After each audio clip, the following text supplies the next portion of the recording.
Monetary Myths Debunked. Yes, David, the 1% are cheating us. No, David, their taxes don't actually pay for anything. Here's another of many examples where we have to take Bernie people, honest to goodness, good faith Bernie people, and walk them through the realities of modern monetary theory. The primary person we're going to take through this today is David Sirota, but Kyle Kulinski, you also need to come along for the ride. The number one myth we're debunking today is that federal taxes actually fund things. We need to get over the idea that when people pay their taxes, it goes into a pot that we use to pay for things. The fact is that federal taxes merely take money out of the system. The Federal Reserve Bank spends money into existence. Taxes take that money out of existence. I've been told again and again that most people can't wrap their head around it, so don't bother them with it. But the reason it matters is that we have to have some way to combat the austerity politicians like Hillary Clinton and Joseph Biden. They keep coming at us with the underlying assumption that taxes pay for things. Whereas at the federal level, taxes don't pay for things. Taxation is just taking money out of the system. If we keep propping up the idea that taxes pay for things, then we're trapped. The fact of the matter is that Congress just bailed out banks and pumped trillions of dollars of liquidity into the system with the federal bank's blessing because it can. We can just print money into existence to pay for things. We don't have to raise taxes to pay for things. We can just spend money into existence with Congress's blessing because we own the patent on US dollars. We can just spend money into existence to pay for war, Medicare for all, single payer, to ease student loan debt, and on and on and on. We could spend money into existence to bail out American workers to get them through the COVID crisis. We don't have to raise taxes to do this. All the people that say, how are you going to pay for that, are buying into this stupid paradigm. And some of them are very smart people, and some of them are very good-hearted, good faith people. But we have to correct them. We have to get past this idea that taxes pay for anything. So Kyle Kulinski reported on this article by David Sirota called "The 1% Are Cheating Us Out of $250 billion in Taxes Every Year." It's a good article, Common Dreams article. His heart is in the right place. Kyle's heart is in the right place. Let's start with Kyle's reporting of this story. And this will show you who the real criminals are in our country. Common Dreams reports the following. A Congressional Budget Office report commissioned by Senator Bernie Sanders and published Wednesday found the amount of unpaid taxes from 2011 to 2013 averaged around $381 billion per year, a revenue shortfall the Vermont senator called an absolute outrage that is largely a result of big corporations and wealthy tax cheats dodging their obligations. The richest 1% is responsible for 70% of all unpaid taxes, Sanders said in a statement late Wednesday, pointing to a separate study of the so-called tax gap published last November. The CBO analysis out Wednesday found that massive Internal Revenue Service budget cuts and staff reductions over the past decade have resulted in a sharp decline in examination and enforcement of tax underpayment and avoidance. Quote, enforcement activity for many high-income non-filers has been reduced to a series of notices, the report says. The CBO's findings bolster reporting by ProPublica last year that found the IRS, quote, now audits poor Americans at about the same rate as the top 1%, due in part to the high costs of examining the tax returns of the rich. Okay, so we need to know this stuff. We need to know that the IRS is harassing regular workers and leaving the rich dudes alone. And make no mistake, it's good to tax the rich people. It's good to pull that money out of existence because what they do with it is they bludgeon the rest of us with it. They bribe politicians with it. They do so-called charitable giving, which just adds more and more power to their arsenal. It's good to take the money away from the wealthy.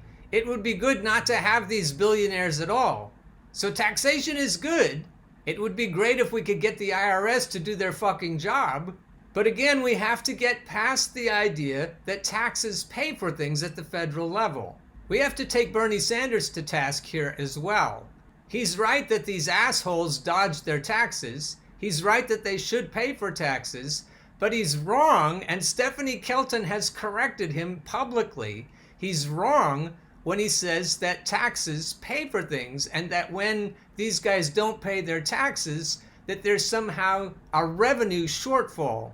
That's the dangerous part of this myth. There's no revenue shortfall. We can afford anything we want. We don't have to raise taxes to pay for it. We just have to spend the money into existence at the level of the Federal Reserve Bank.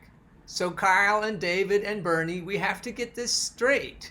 So let's go back to what started the story. The 1% are cheating us out of $250 billion in taxes every year by David Sirota, Common Dreams.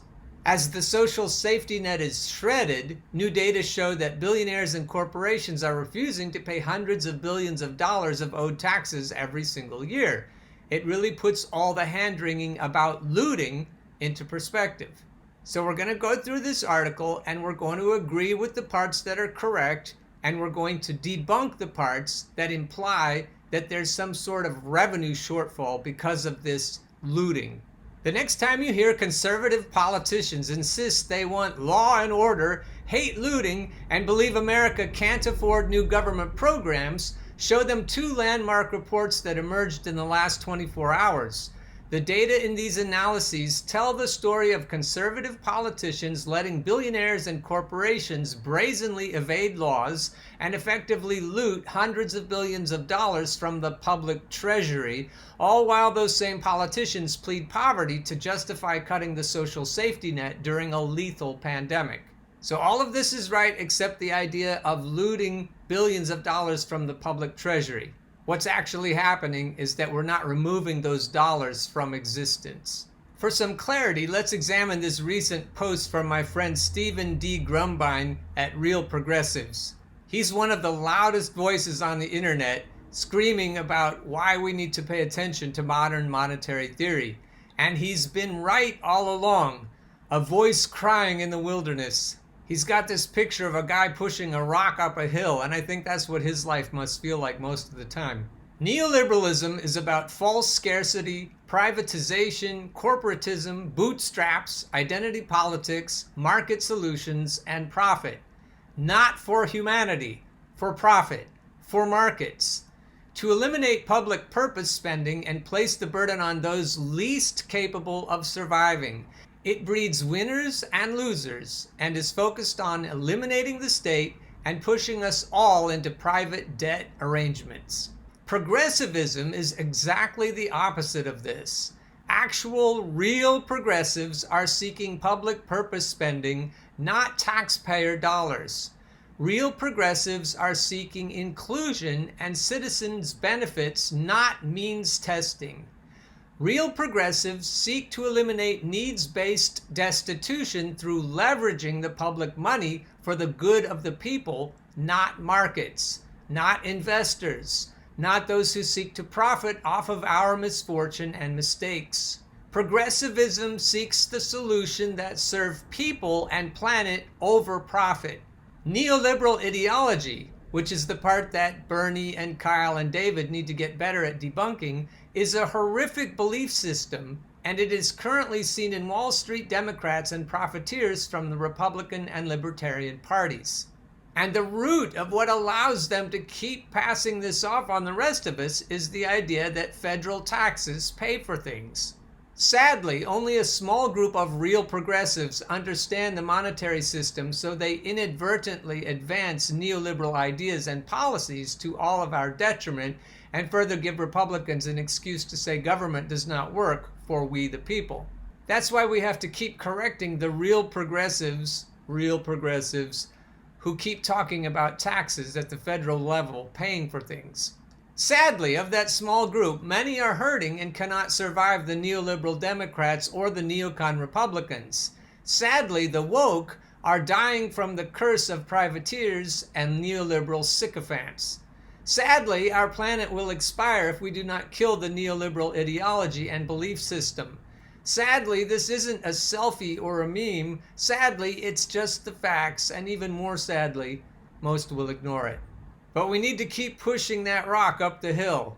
Even though very smart people, publicly at least, refuse to admit that taxes at the federal level don't pay for anything, they keep propagating these myths, which keeps putting the idea into people's heads that we have to get taxes to go up to pay for all the things that Bernie and other progressives are proposing. We just had incontrovertible proof that the Fed can pay for anything that Congress deems worthy. No taxes had to be raised to bail out the banks either time they were bailed out, and no taxes have to be raised to pay for war, interventionary and otherwise. It's carte blanche, and we've got to figure this out. So back to debunking David. The first report came from the Nonpartisan Congressional Budget Office, CBO, which found that between 2011 and 2013, $381 billion in taxes went unpaid every single year. Couple that data with recent Harvard University research showing that the top 1% of income earners are responsible for 70% of the tax gap, and you see the full picture. The wealthiest sliver of the population is depriving the American public of about $266 billion of owed tax revenue every year. I know this can get tedious, but that's not what's happening. $266 billion of revenue should be taken out of the hands of the rich assholes who bludgeon us with it. That money, hypothetically, doesn't pay for anything, wouldn't have paid for anything that we needed to pay for. The way to raise $266 billion to pay for things that we need is to spend it into existence on the other side of the flowchart. That tax gap didn't just magically happen. It is the result of conservatives' huge cuts to the Internal Revenue Service's enforcement budget, which resulted in a particularly precipitous decline in audit rates for the super rich. In fact, the $266 billion figure could be an understatement because the congressional budget analysts were estimating the tax gap that existed before those IRS budget cuts. Now we're going to have to quibble with how Bernie puts these things into words. This is a quote from Bernie. With the money that these tax cheats owe, this year alone, we could fund tuition-free college for all, eliminate child hunger, ensure clean drinking water for every American household, build 500,000 affordable housing units, provide masks to all, produce the protective gear and medical supplies our health workers need to combat this pandemic, and fully fund the U.S. Postal Service, said Senator Bernie Sanders, who requested the CBO study. Now, while it's true that that amount of money could pay for all the things that Bernie mentions, we don't need to raise taxes, we don't need to enforce tax laws to get that to happen. We just need to get senators and representatives to agree that these things are priorities, and then the Fed will spend the money into existence to pay for them. The failure is with you, Bernie, and with your progressive senators and congresspeople. If you could get your senators and representatives to write this legislation, then the Federal Reserve Bank would go right along with it. You can get Medicare for all without holding the tax cheats accountable. You can fund tuition-free college. You can eliminate child hunger. You can ensure clean drinking water. You can build 500,000 affordable housing units. You can provide masks to all. You can do all of that without raising taxes or bringing these tax cheats to heel. You don't have to keep complaining about tax cheats. You could do this yourself if you could get people to agree to write the legislation and get it passed. Bernie concludes with, "That is an absolute outrage, and this report should make us take a long, hard look at what our national priorities are all about." Yes, we should look at what our national priorities are all about, and then we should write legislation that fit those priorities. And we should hold up legislation, which you didn't do, when we had the CARES Act that bailed out banks and gave crumbs to American workers. You and your progressive colleagues didn't do anything to hold up that legislation or use leverage to make sure that not only the banks got bailed out, but also the American worker. You failed us. David's article goes on to explain how tax cheats do their thing. And yes, we should rein in these tax cheats. But no, we should not keep implying to the American people that we need to rein in these tax cheats in order to pay for the things that we all need. I'll let you finish David's article because it's useful information, But just keep saying to yourself over and over that we do not need federal taxes to pay for all of the things that we need. We just need to get together on the legislation, get that legislation passed, and then the Federal Reserve Bank will spend the money into existence that we need to pay for all of the programs that Bernie and other true progressives have been proposing over the years. What we really need to do, at least at the federal level, is stop calling it revenue. Stop calling it the Internal Revenue Service. Stop implying that federal taxes are revenue. They're not revenue. So I know this stuff may be confusing to people, and I really want to help you understand. So if you're confused about modern monetary theory, leave a comment under the video, and I'll try to put you in touch with Stephen Grumbine, Stephanie Kelton, and other people who can help you understand better how taxes work at the federal level.